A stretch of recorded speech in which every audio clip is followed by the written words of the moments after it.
পুলিশের হামলার বিচার ও ৩ দফা দাবিতে দ্বিতীয় দিনের মতো রাজধানীর কাকরাইল মোড়ে অবস্থান কর্মসূচি পালন করছে জগন্নাথ বিশ্ববিদ্যালয়ের শিক্ষার্থীরা।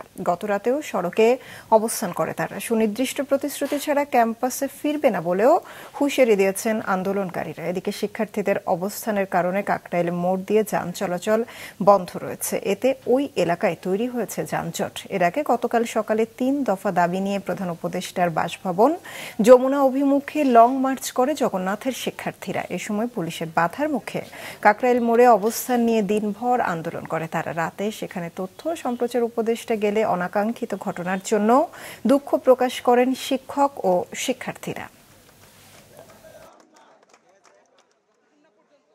গতকাল রাতে আমরা সারা রাত এখানে ছিলাম, সকাল থেকে আসি এখন।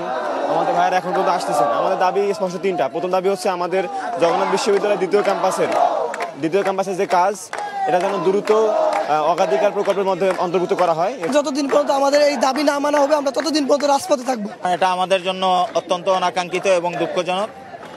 আমরা তার পরিচয় জানার চেষ্টা করছি এবং ফাইন্ড আউট করার চেষ্টা করছি এবং তার পরিচয় বের করে আমরা তাকে অবশ্যই শাস্তির আওতায় নিয়ে আসব। কারণ নিন্দনীয় কাজ নিন্দনীয়, সেটাকে মানে ডিফেন্স দেওয়ার মতো কোনো মানসিকতাও আমাদের নাই, সেটা আমরা দিব না।